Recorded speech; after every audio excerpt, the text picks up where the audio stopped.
Ladies and gentlemen, once again, boys and girls, welcome back to another episode of the Louis Sports Network. This is the second straight video. Like I said, hope everybody's had a good Sunday.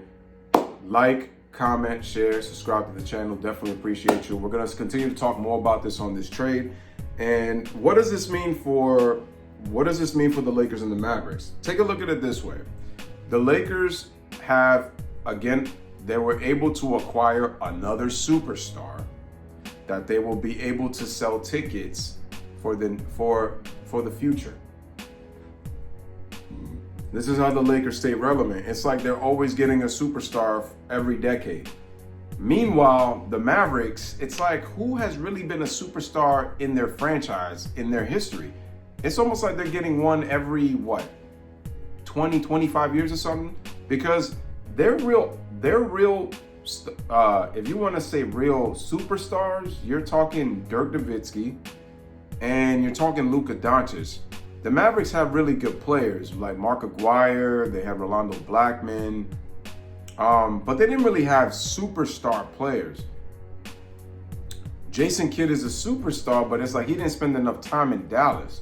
So it's like they haven't really had, they've only really had two players who really were superstars that were literally franchise players that were going to stay with the Mavs. Like Dirk was 21 seasons with the Mavs. It looked like Luka was going to be the same.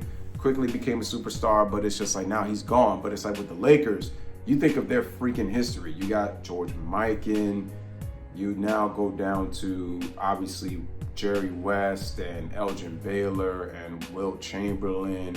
Then you go to Kareem and Magic and Worthy, and then you go from there to Shaq and Kobe, and then now you have LeBron James, and then with now LeBron James, and then you got Luka Doncic.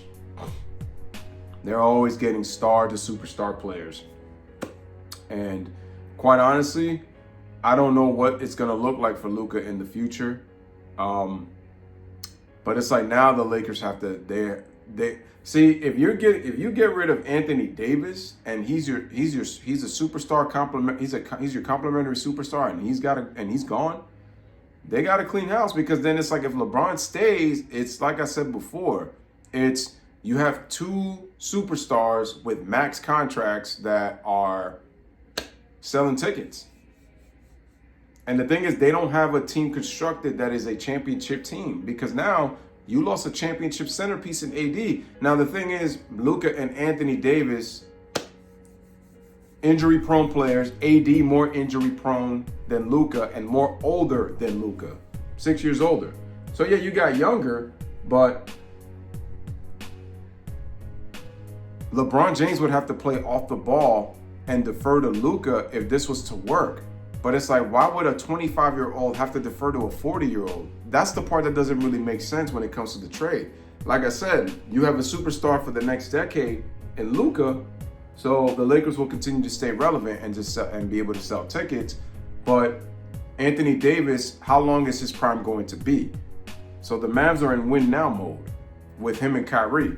So I'm pretty sure they're going to try to put all their eggs in one basket to try to see if they can compete for the next 2 to 3 years. And I feel like after that, I feel like their window's probably going to be closed. And it's going to be barring healthy. But like I said, fully healthy, Mavs are one of the best teams in the league, starting fives. Like I said, if they can upgrade their bench a bit and get themselves a 3-and-D small forward, Mavs can contend for a championship this season.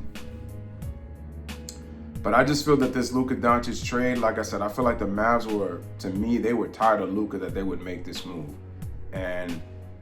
But I'm a bit surprised because, like I said before, franchise player, you get rid of him, trade him for AD. Like I said, you get rid of AD, fine, but you have to hope that you think that they're going to get rid of LeBron too, because to me, the Lakers, they have to clean house. All they've gotten is one championship.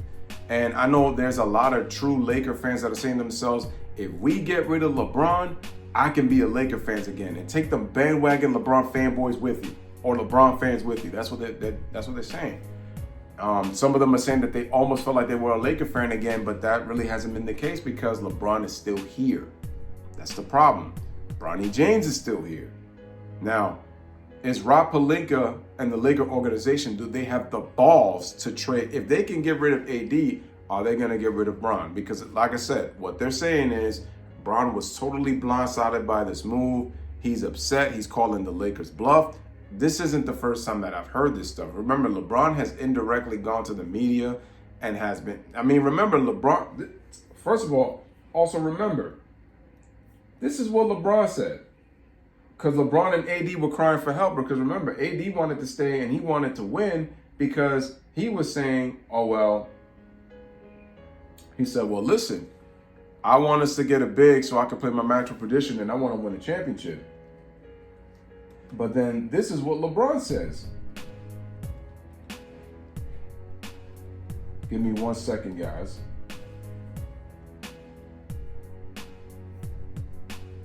If you remember,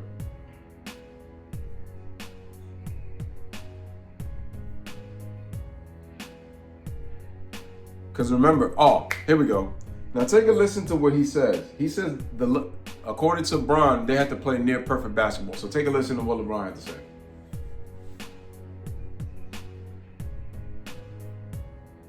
Hold on a second. Let me get on the soundbite.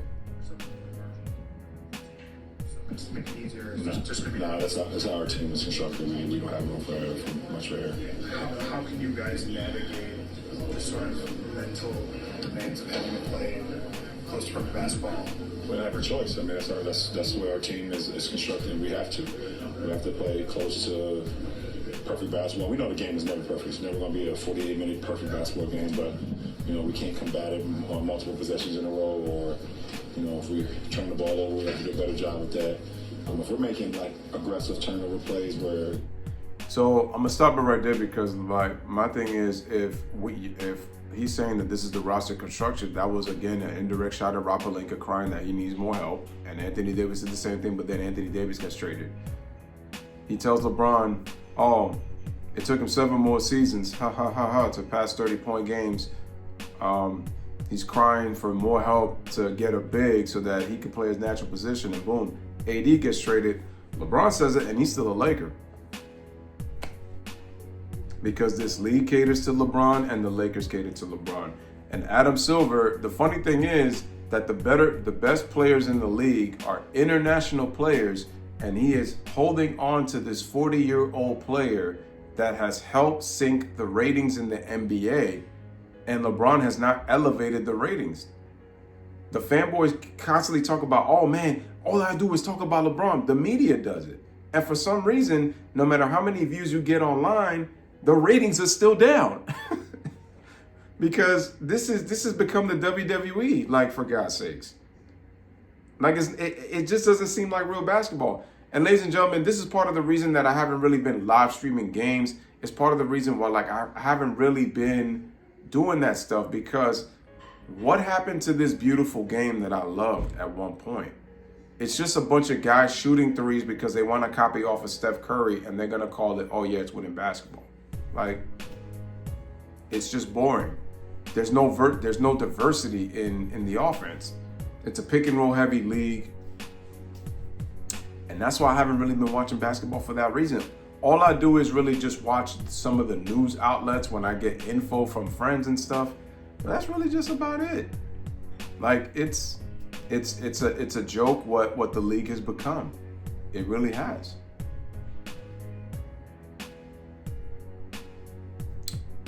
Like I said, this is what this Luka AD trade honestly really means.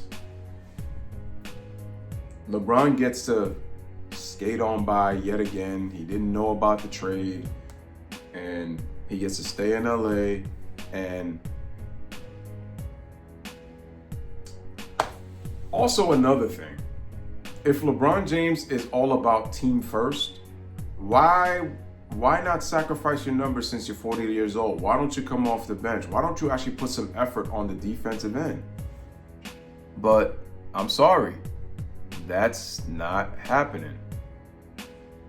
It's not happening.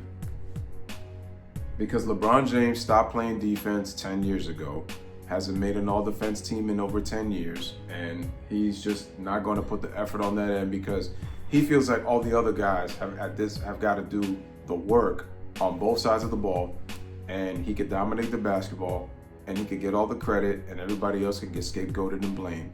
Because now, think about it.